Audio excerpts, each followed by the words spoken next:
ambiance des Antilles, ambiance tropicale, ambiance de Bonjour l'Afrique. Et en Afrique, en ce moment, se déroule une grande compétition, le Chan. Le Chan ou le Chan, toi qui connais ça, c'est quoi? Le Chan, tout simplement parce que c'est le championnat. Championnat d'Afrique des Nations. Exactement. Donc on dit voilà. Bien. Donc demain, il y aura un match qui va nous opposer, toi et moi. Vous comprenez qu'il est très rancunier, François, ben, c'est pas entre toi et moi. Les lions indomptables vont écraser. C'est ça qu'on parie, toi et moi, là. De toute façon, je parie pas parce que je gagne tout ça, tu vois. Non, bon, de toute manière, si vous gagnez, je te donnerai quelque chose. Et si je vous gagne, si on vous gagne, je me donnerai quelque chose. Et ce serait qu'il me faut au choix. Ah, d'accord. Bon, ouh, c'est dangereux ce genre de pari. Oui. Bon, mais il y a quelqu'un qui va nous mettre vraiment en dehors du chauvinisme, des léopards, bon, les léopards domboloïstes et des lions macoïstes, macosa ou mikousistes. Voilà, c'est notre spécialiste du football, c'est un professionnel, c'est Eric Mbarga. Bonjour Eric. Bonjour François Zomevele, bonjour à tous les millions d'auditeurs qui nous suivent en ce moment. Voilà, Eric, la semaine dernière, tu nous avais fait une très belle analyse de la situation avant que nous ne passions au quart de finale. Quelle est la situation? Que s'est-il passé? Quels sont les enjeux? C'est à toi.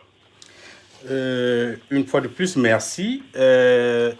C'est un chant assez émotionnant parce que déjà, on a eu des surprises sur certaines équipes qu'on attendait voir en quart de finale, malheureusement pour eux. Mais bien que, je dirais, c'est un chant qui est au-dessus de la moyenne en ce moment. Vu les prestations que la phase des poules nous a réservées, avec une moyenne de buts marqués assez importante. Voilà, une moyenne de buts au-dessus de la moyenne. Concrètement, quelles sont les surprises? Quelles sont les équipes qui ont surpris? Et explique-nous directement par rapport à des cas concrets et quels sont les enjeux qui est favori. Je dirais déjà, la grande surprise de cette dernière journée a été tout simplement l'élimination du Togo face au Rwanda, vu le plan du jeu que le Togo développait jusque-là.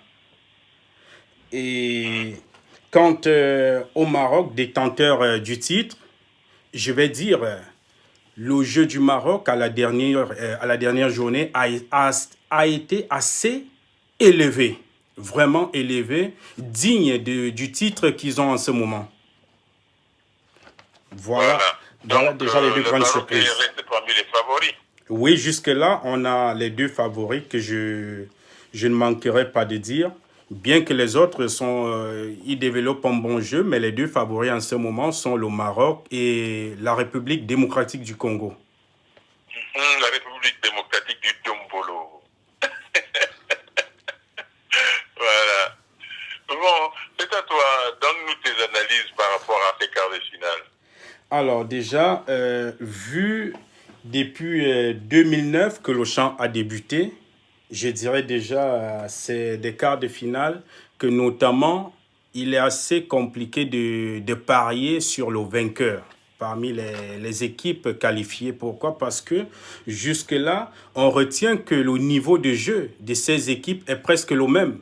D'ailleurs, quand on va vérifier sur les prestations au niveau défensif et offensif, pratiquement, on retrouve que c'est des équipes qui ont le même niveau de but parce qu'en 24 matchs joués, on a enregistré 46 buts, ce qui veut dire, respectivement aux années antérieures, il n'y a que 2011 qui a également eu un niveau du champ assez élevé comme ça. Le reste, ça a été des 80 buts en 32 matchs, ce qui, parfois, on a enregistré 69 buts en 24 matchs. Donc, autrement dit, moins il y a de buts, plus le niveau est élevé. Exactement, exactement. parce que là, on retrouve ce que je disais d'ailleurs à la dernière édition, qu'il n'y a pas de petite équipe dans ce champ. Il n'y a vraiment pas de petite équipe.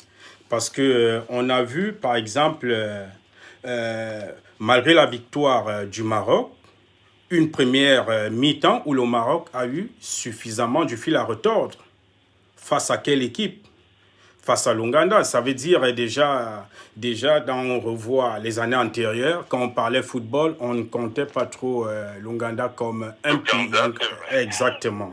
De même comme le Rwanda qui a été qualifié face au Togo, on ne comptait pas quand on se réfère sur les années antérieures.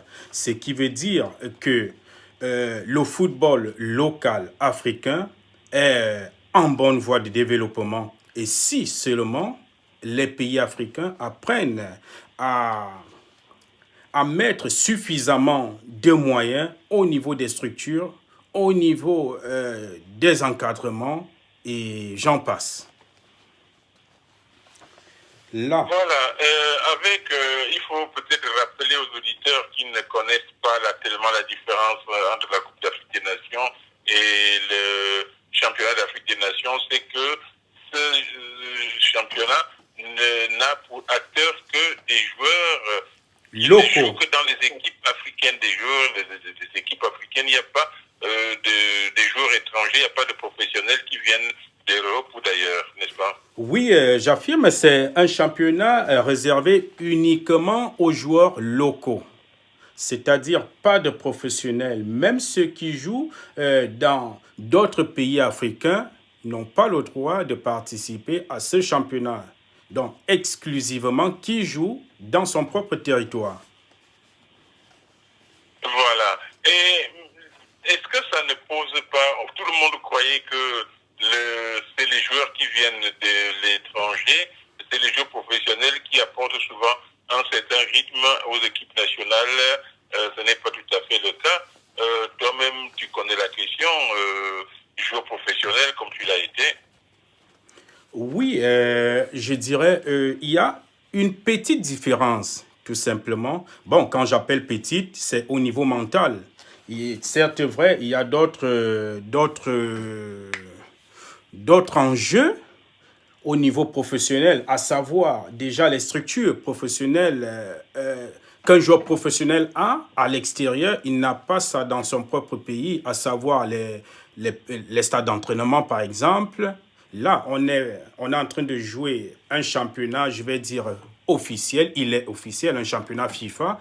C'est pourquoi vous allez voir, les terrains d'entraînement sont tels que nous voyons tous à la télé, mais lorsque on parle des clubs des pays africains, il y a une très très grande différence déjà dans les conditions d'entraînement. À part les conditions d'entraînement, il y a les conditions mentales. Par exemple, les équipes, les clubs africains n'ont pas ce staff qu'une équipe de clubs européens a. Par exemple, il y a des psychologues, il y a tout ce staff de médecins. Or, en Afrique, quelques rares équipes où on en trouve 2-3 médecins. La majorité, c'est un kiné, voilà, c'est tout. Et vous êtes bien d'accord avec moi qu'un kiné ne peut pas jouer le rôle fondamental qu'a besoin un club des niveaux professionnels. Alors, une petite parenthèse, tu pourrais peut-être nous éclairer par rapport à un avantage ou un inconvénient des équipes africaines. Il y a les marabouts, il y a le maraboutage. Alors, comment peut-on expliquer ça avant d'aller jouer à l'étranger? Tu as joué en Afrique. C'est quoi ces marabouts africains par rapport au football africain? Alors, à ce niveau, je dirais d'abord, là, on est en train de parler d'un continent bantou. Qui dit bantou, dit théoriquement, il y a des rites et coutumes, mais qui n'ont forcément rien à y voir avec le jeu qu'on développe sur le stade. Pourquoi? Je vais prendre un exemple. J'étais un milieu de terrain.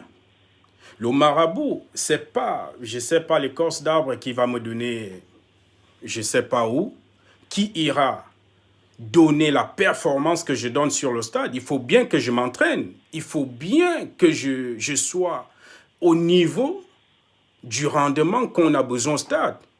Donc, moi, par exemple, je vais le dire sincèrement, je n'y crois pas trop qu'il y a la place des marabouts dans un stade de foot.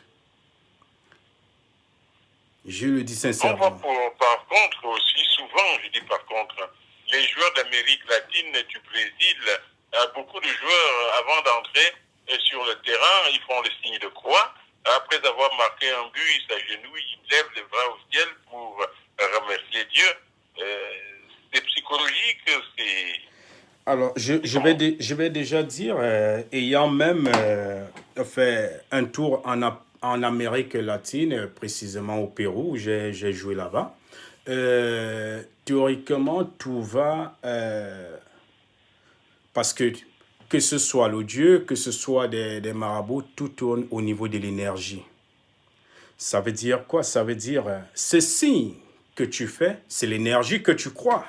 Mais ce n'est pas cette énergie qui répond en toi lorsque tu es dans un terrain de football. C'est tes capacités physiques d'abord. Donc, qu'est-ce que je veux dire? C'est pour démontrer que moi, peut-être, il y a certains, pas forcément par rapport à Dieu, qui font ce signe de croix où ils lèvent les mains. D'autres, comme ils ont des parents chers qu'ils ont perdus, il y a certains qui dédicacent ces buts à ces gens qui sont décédés par rapport au soutien, à la contribution que ces gens ont eue pour leur carrière.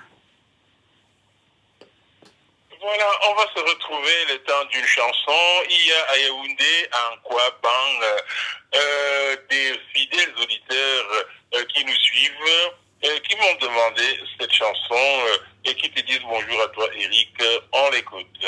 Merci. Oh, yeah, yeah.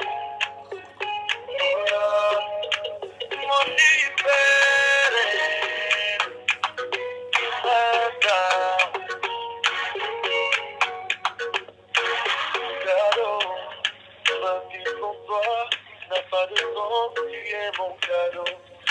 Et puis quand t'es pas là, je te jure, j'ai mal au ventre.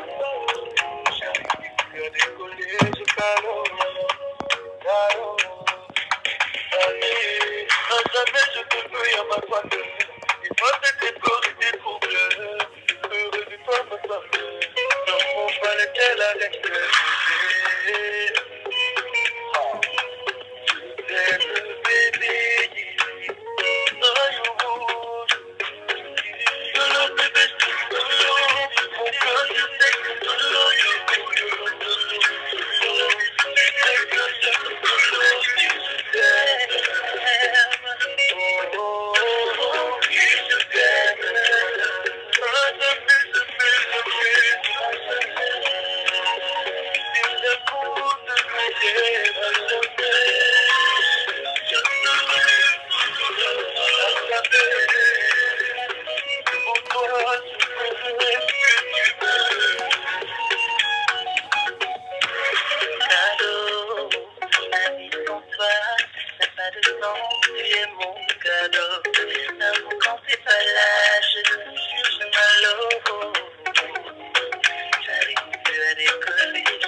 baiser.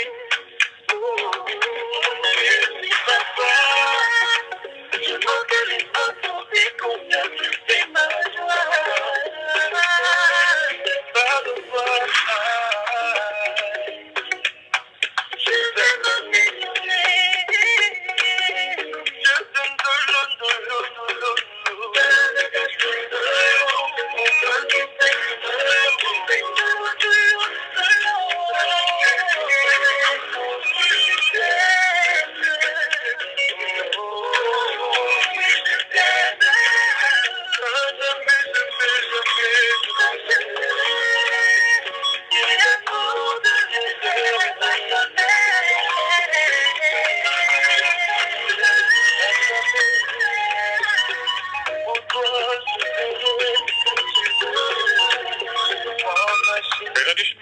Bonjour l'Afrique, nous retrouvons notre spécialiste Eric Mbarga à propos du CHAN. Eric, les quarts de finale, les enjeux, quels sont les pronostics, que se passera-t-il? C'est à toi. Oui, je dirais déjà les quarts de finale plus attendus sont ceux du Cameroun parce que c'est le pays organisateur contre la République démocratique du Congo. Je vais déjà te dire que c'est un match très très compliqué. Compliqué dans le sens que en ce moment, lorsque je fais un peu le résumé de la phase aller, le Cameroun est parmi les équipes qui ont la meilleure défense de tout le tournoi.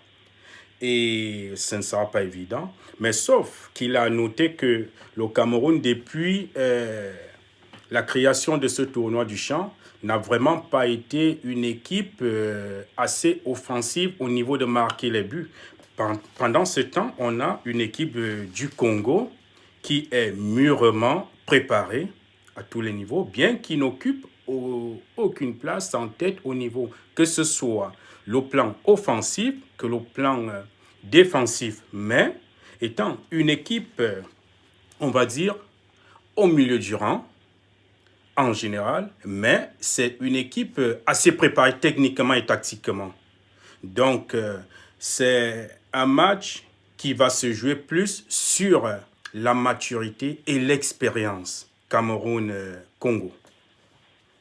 Et c'est quel jour à quelle heure? Le Cameroun jouera contre le Congo samedi à 20h au stade de Japoumadouala.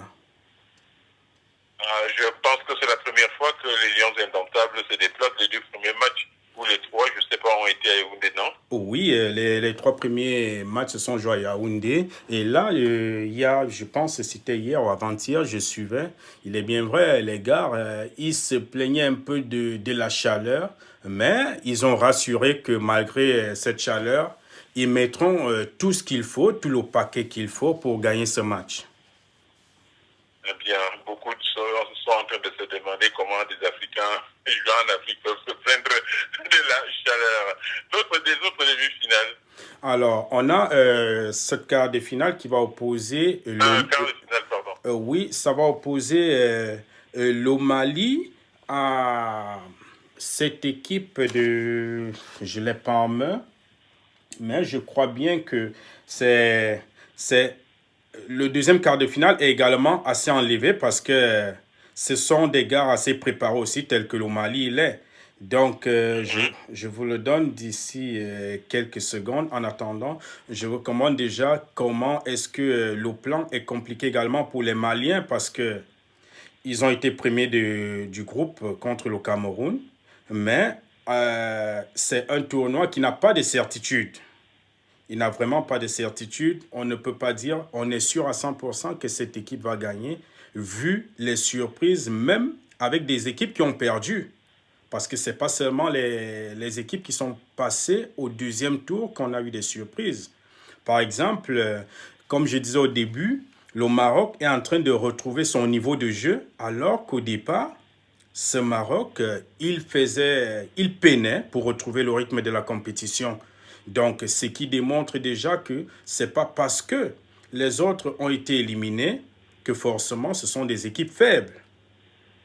Donc, aucune équipe ne va commencer ce match de quart de finale disant je suis sûr d'aller gagner mon match à 100%, encore moins les détenteurs du trophée en ce moment.